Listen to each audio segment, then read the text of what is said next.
Hello. आज हम बात करेंगे PM triple S round to counselling करे के जो भी बहुत से स्टूडेंट्स को डाउट्स है। ओके, तो बहुत से स्टूडेंट्स को जो डाउट्स है फर्स्टली जैसे रिलेटेड टू डिले रीजन क्या है, और उसके बाद जैसे कि है डी यू स्पोर्ट्स कोटा, उसके बाद फी के रिलेटेड जो भी सारे डाउट्स है वो आज मैं सारे मैं इसके रिलेटेड जो भी डाउट्स सारे मैं क्लियर आउट करूंगा। और फ्लोटिंग क्या क्या रिस्क है सब कुछ, अगर आपके दिमाग में ये सारे डाउट्स चल रहे हैं तो ये वीडियो अकेले आपके लिए सारे डर और कंफ्यूजन खत्म करने वाली है। तो आज की वीडियो में हम खोलेंगे सारे रीजंस। ओके, इवन ये भी बोलेंगे कि पीएम प्लस का डिले रीजन ये भी बताएंगे हम। और वीडियो को बिल्कुल स्किप मत करना। तो चलिए शुरू करते फुल डिटेल्स में।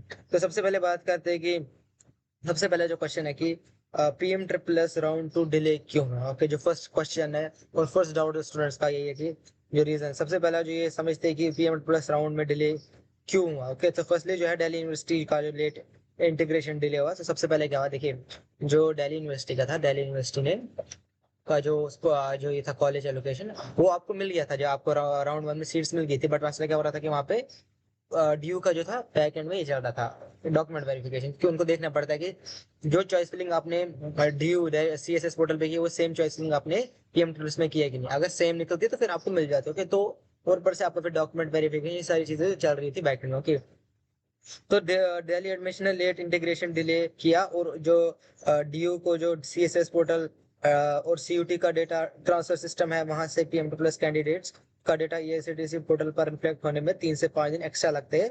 तो इसी वजह से सीट्स ऑन होल्ड रहती थी और राउंड टू के शेड्यूल जो है उसे ले जाओ वो डिले हुआ। ओके, तो रीजन ये था कि देखिए ये तो पीएम टू प्लस को भी टाइम लगा, जो एआईसी जो सीएसएस पोर्टल है उनको भी टाइम लगा, कि डीयू को टाइम लगा कि जो पीएम टू प्लस स्टूडेंट्स का उनका जो है डेटा जो है डिले करने में। ओके, तो फिर उस हिसाब से डिले हुआ। एक और रीजन जो था कि स्पोर्ट्स कोटा वेरिफिकेशन डिले।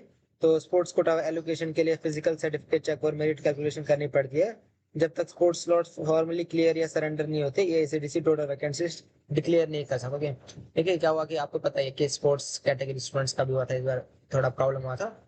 तो इस बार जब तक पीएम प्लस ने वो देखा नहीं, क्रॉस वेरीफाई नहीं किया कि हाँ सब कुछ ठीक है, सारे स्टूडेंट्स को जो हमने सर्टिफिकेट दी वो सही है, तो उसके बाद ये जो है हो गया पीएम प्लस ने ये सारे रीजन की वजह से जो डिले हुआ। फिर ये सारे रीजन थे, दो रीजन थे।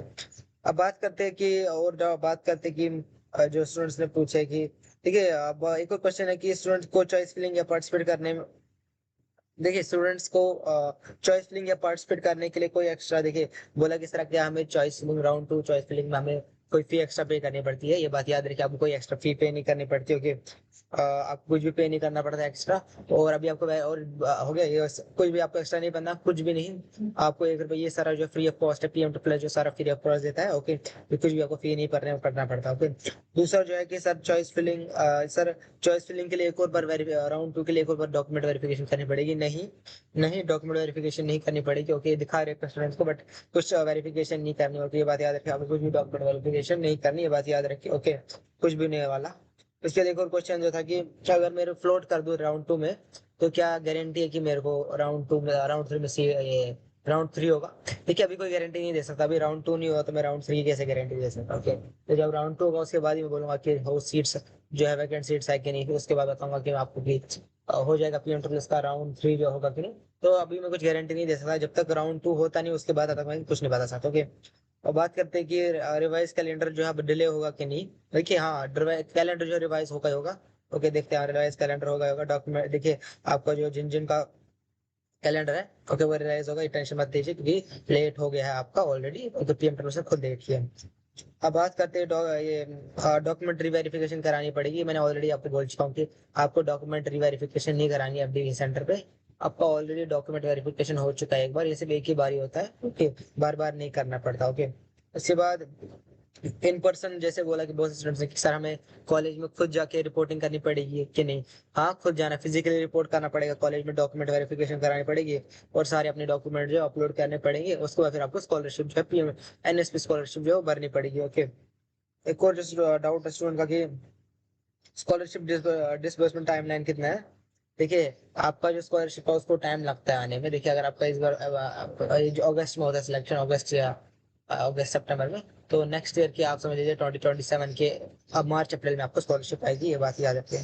एक और चीज जो है कि सर प्राइवेट कॉलेज में फीस जो होती है वो अबो 30,000 होती है। तो क्या वो भी फी कवर होगी? 100% जितना फी होगा सारा कवर होगा, वो 5 लाख हो, 10 लाख हो, 50 लाख हो, फी कवर होता है। टेंशन मत लीजिए, जितना भी फी होगा सारा पीएम प्लस जो है वो कवर करता है, आपको कोई भी फी पे नहीं करना। कोई कॉलेज मांगता है आपसे फी तो आप डायरेक्टली मुझे बता दिया, फिर इवन एआईसीटीसी के पोर्टल पे जाके आप कंप्लेन कर सकते हो। ओके, तो ये सारे डाउट जो थे वो स्टूडेंट्स के थे, आज मैंने क्लियर आउट करे। तो अगर आपको कोई और डाउट्स आप मुझे कमेंट सेक्शन में पूछ सकते हैं।